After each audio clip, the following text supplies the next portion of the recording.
কাঁচপুর থেকে ঢাকা সিলেট মহাসড়কের প্রায় 18 কিলোমিটার সড়ক 4 লেন করা এবং তারই পাশে দুটি সার্ভিস লেনের উন্নতির কাজ চলছে, যে কারণে বৃষ্টিতে খানাখন্দ সৃষ্টি হয়ে দেখা দিয়েছে ধীরগতি। এতে ভোগান্তিতে পড়ছে রোগী ও কর্মস্থলে যাওয়া মানুষেরা। বিস্তারিত তারেক স্বপনের প্রতিবেদনে।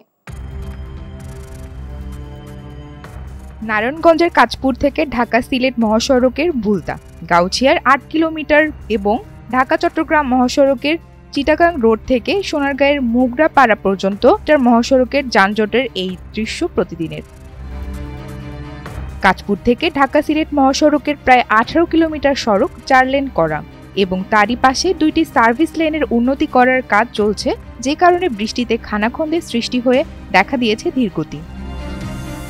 সড়কের ভুক্তভোগীরা জানান, যানজটের কারণে 10 থেকে 20 মিনিটের রাস্তা পাড়ি দিতে সময় লাগছে 3 থেকে 4 ঘন্টা। এ কারণে ভোগান্তিতে পড়েছে অসুস্থ রোগী, কর্মস্থলে যাওয়া মানুষ।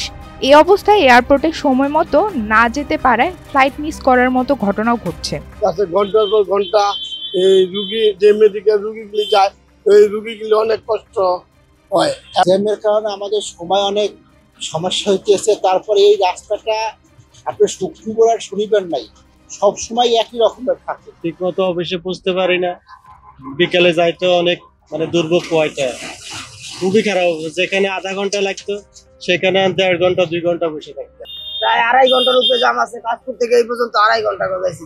কাঁচপুর ব্রিজ থেকে যাচ্ছি গাউছিয়া, কষ্ট তো হয়। জ্যামে এখন কি কারণে জ্যাম তা তো জানি না। এটা আনএক্সপেক্টেড। যানজটের কারণে হুমকির মুখে পড়েছে জেলার রপ্তানিমুখী তৈরি পোশাক খাত।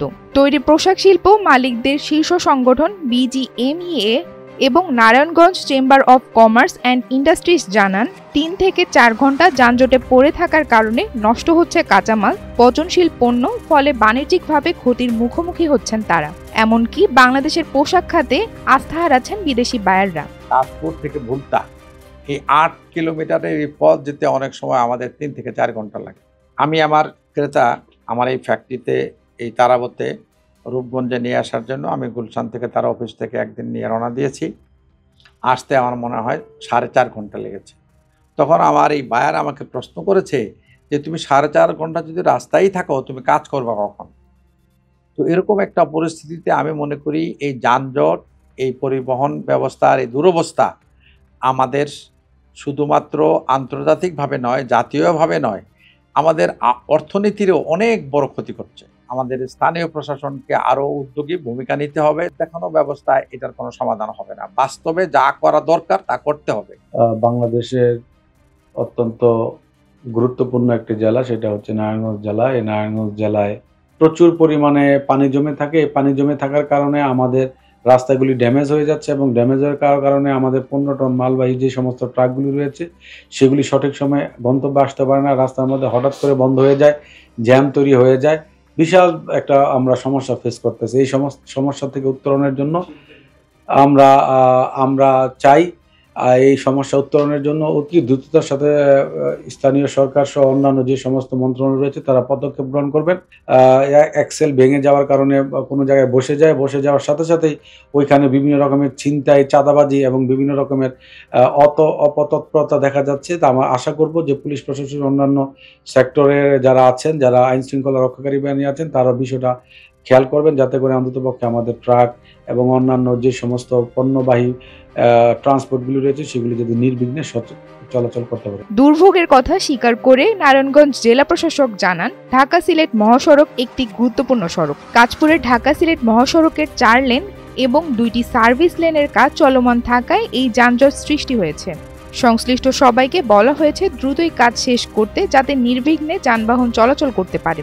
ঢাকা সিলেট হাইওয়ে যেটি নারায়ণগঞ্জের মধ্য দিয়ে গিয়েছে, এটি খুবই গুরুত্বপূর্ণ একটি সড়ক এবং নারায়ণগঞ্জের মধ্যে এই সড়কের 18 কিলোমিটার রাস্তা পড়েছে।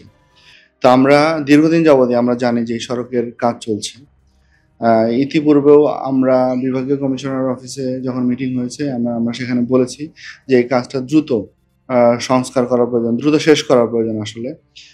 কারণ হচ্ছে যে এত বেশি গাড়ি যায় এবং এখন যেভাবে কাজ চলতেছে, এই গতিতে কাজ চললে আসলে মানুষের অনেক কষ্ট হয়ে যাচ্ছে। কারণ এই হাইওয়ে এটা একটা ব্যস্ততম একটা হাইওয়ে। তো এখন আমি একটু আগে কথা বললাম যে এখন যে অবস্থা আছে যে এটি 4 লেনের রাস্তা হবে এবং এর পাশে 2টি সার্ভিস লেনও থাকবে। তো তারা ইতিমধ্যেই 2 লেন তারা কাজ করে যাচ্ছে, বাকি 2 লেনের কাজ মাটি ভরাটের কাজ চলতেছে। এই বাকি ভরাটের কাজ চলার পরে তারপরে তারা সার্ভিস লেনের দিকে যাবে। তবে আমরা প্রত্যাশা করব যে যাতে দ্রুত এই রোডের কাজটি, যেহেতু একটা ব্যস্ততম রোড এবং প্রায়শই আমরা যদি রূপগঞ্জের দিকে যাই, যখন সিলেট মহাসড়কে যে যাই, তখন আমরা প্রায়শই কিন্তু একটা জ্যামে পড়ি এবং এটি প্রতিনিয়ত একই রকমের চিত্র দেখা যায়। দ্রুতগতিতে 4 লেনের মহাসড়ক উন্নয়ন কাজ সম্পন্ন করে জনসাধারণের চলাচলে স্বস্তি ফেরানোর প্রত্যাশা করছেন সকলে।